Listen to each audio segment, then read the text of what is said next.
Guys, tayo ay magko-continue dito sa Santa Maria problem natin na involving regenerative Rankine cycle and engine. But this time, nung last video natin, sinolve natin yung A, B, tsaka C. Yung sa ideal ng engine sa ideal na regen natin. Ngayon, isa-solve natin tong for the actual engine na letters D, E, F. So, take note lang ito guys. Ito ay actual na tayo.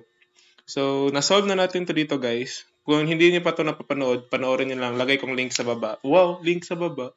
So, H, na-solve natin yung H, pati yung H2 prime. Hindi pa pala. Nakuha, wala pa natin sa H2 prime, no? So, ito. Ito yung H natin. Kunin natin si H2 prime. Sige.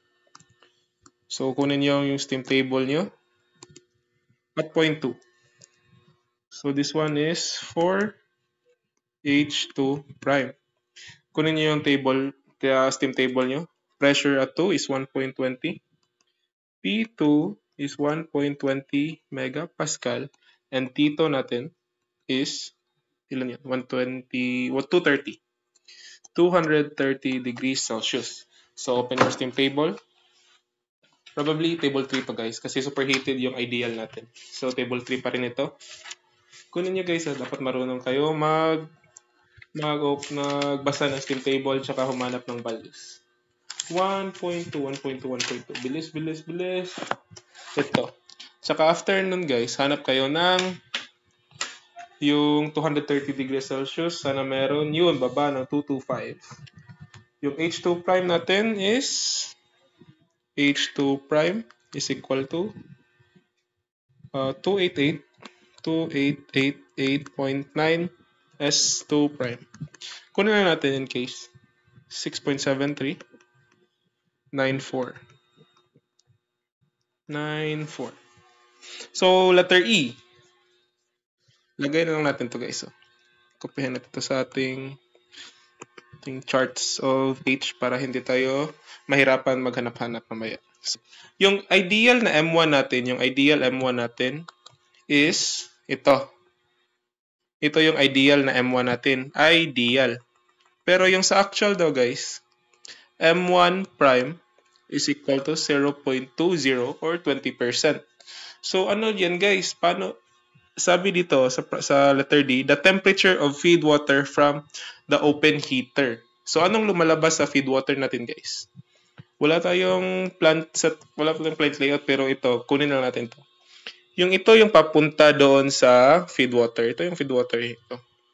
May 5 na papunta dito. Ano daw dito guys? So, kunin daw natin yung approximate value nito. Yung H6.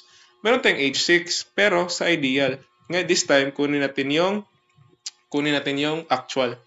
So, same lang din yan guys. Shorter over longer. Same lang to. M1 is equal to shorter. H6. Pero ngayon this time guys, prime na ito kasi actual na. Minus H5 all over longer na H2, yung ito na guys, yung ito na, 2 prime na. Yung H2 prime na kinuha natin minus H5. Yun! So, kopyahin natin to. Gets nyo ba guys? Comment yes if nagigets nyo. 0.20 to. 20. And paste natin yung nabuo nating formula para sa M1. So, this is gonna be M1 is 0.20 is equal to H6 prime minus H5. Meron tayong H5 yung ideal. Minus 163.43 40 all over H2 prime. Ano yung H2 prime? Ito. So, 2,888.9 minus 163.40. Shift solve lang natin yan guys. Dapat alam nyo na paano mag-algebra. 0.20 alpha equals alpha x minus 163.4 minus 163.4 over 2,888.9 minus 163.4. 163. 708.5. Anong tamang sagot? Letter D. Ay, hindi pa pala yan sagot guys. Ang tanong pala dito, approximate the temperature of feed water from the open heater. So, H6 prime. Ito yung H6 prime natin. H6 prime yun lang pala sinosolve natin. Sorry if magulo ah. Kagagaling ko lang kasi sa shoot. So 708.5 kilojoule per kilogram. Is this the final answer? No. So sa base dito guys, saan yung H6 prime? Ano nga yung sinabi ko last video? Paano natin ito makukuha si H6, 4, 5, and 7? Diba? Makukuha sila dito sa HF nung pressure line nila. So, sa case ni H6, makukuha natin siya sa HF at 1.20 megapascal. Pero, this time, kukunin natin yung temperature. So, punta kayo sa table 2. Table 2 ng steam table nyo. This time, hanap kayo sa HF. Diba? Kasi HF ito makikita eh. Ito. This one, you can find this at every HF, diba? So, hanap kayo kung saan ang merong lower limit dito, lower limit, tsaka upper limit na mapagigitnaan yung 708. So, dito sa steam table ko, table 2, first page ito. Hindi. 1, 2, 3 sa third page. Meron akong nakitang lower limit na 700. Sige. Gawa ko ng table ng interpolation kasi wala akong PDF ito eh. Interpolate. Dito is pressure. Dito is temperature. Which is kukunin natin. Tsaka dito yung H. Okay? So, ang pressure nito is, pero hindi na need ng pressure eh. Isusulat ko lang. 0.74. This one we don't know. And this one is 0.75. Megapascal to guys sa table 2. Ang temperature nito is 167.23. Ang H niya is 707.07. Sa upper limit natin, ano yung temperature niya? Is 167.78. Yung H niya is 709.47. Meron tayo ditong H6 prime na 708.5. Di ba napapagitnaan natin siya? Kunin natin to si T2 prime. Yun! So, interpolate tayo. Mode, stat, A plus BX.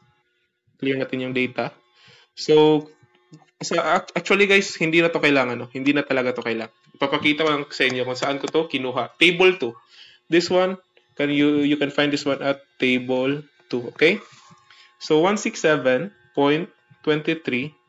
equals. So, next, 167.88. So, yung H niya or yung Y value is 707.07, 709.47.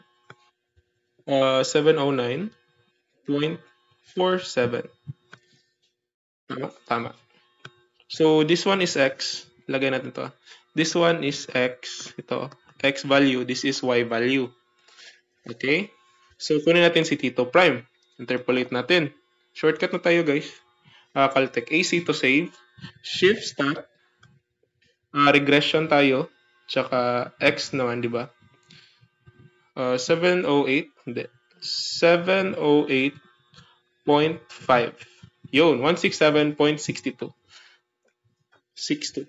Actually, tama yan, guys. Medyo alanganin lang tayo sa mga values ng H. Kasi minsan ito si Santa Maria nagra-round off where kinokopya niya tanan yung lahat pala sa akin eh.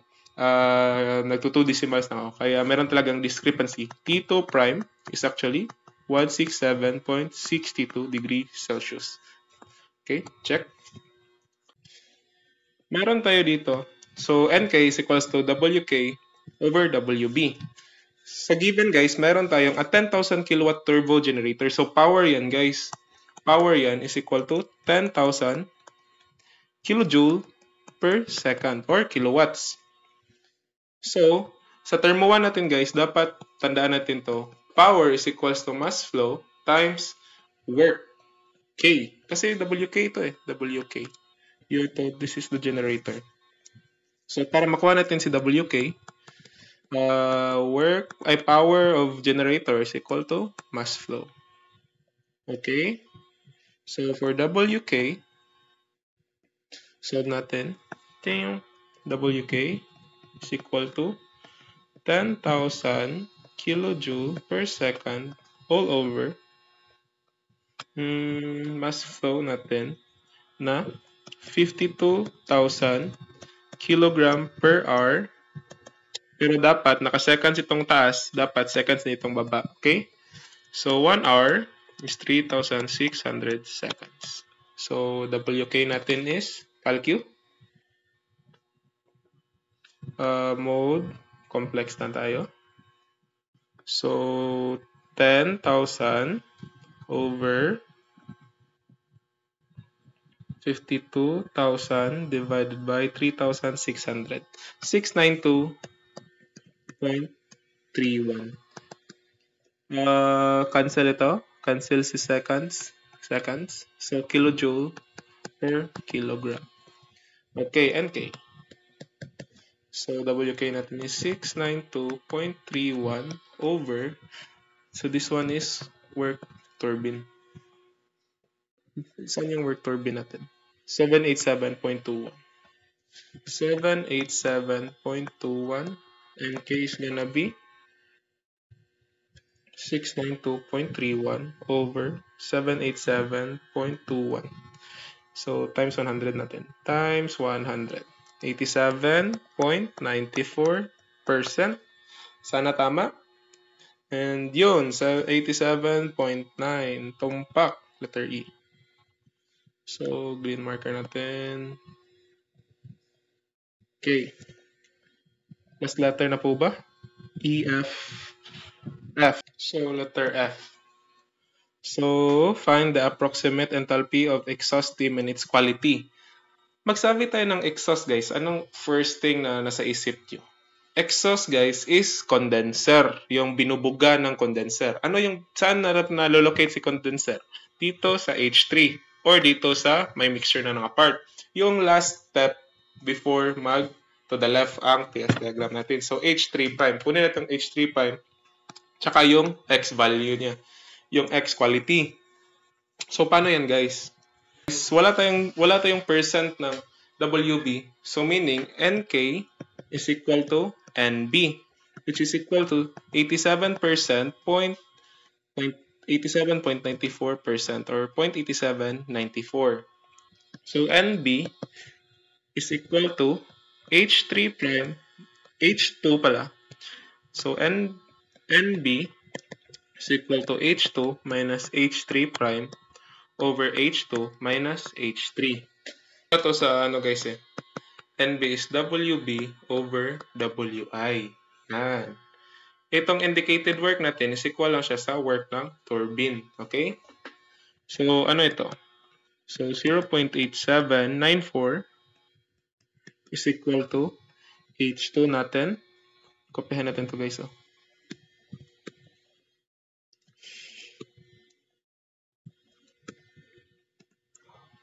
H2 na 2821.7 minus H3 prime, yung hinahanap natin, all over 2821.7 minus H3 na 2049.97. So, solving for H3 prime. So, 0.8794 alpha equals 2821.7 minus alpha x over 2821.7 minus 2049.97. H3 prime is therefore equal to 2143.01 kilojoule per kilogram. Yun, same. Same sa answer key. Very good. Okay. So, paano natin kunin si quality X? Paano natin kunin si quality X? So, same lang din dun sa point 3. Kunin natin ito. For this time, yung H3 prime natin is ito na. Ito na. So, H3 prime is equal to HF plus X HFG. Solving for X is equal to H3 prime minus HF over HFG, which is 2143 2143 to guys. 2143.8 minus 0.01 pala yung atin, no? Sige, okay lang yun. Discrepancy. No problem. 01 minus HF natin na 163.40 over 2409.1. Ang x natin is calcu 2143.01 minus 163.4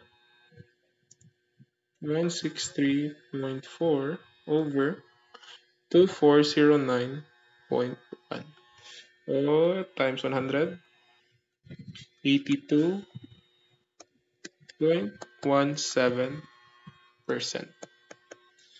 Yun, 87.2. So, if tinapos itong video, guys, kindly comment, Mirasol, I love, kindly comment, Pogi si Mirasol, okay? Pogi si Mirs. Comment to, guys, if natapos nyo ang video. So, sana pumasa tayo bukas, guys, sa quiz natin. Paalam, God bless, and have a good night. Mwah!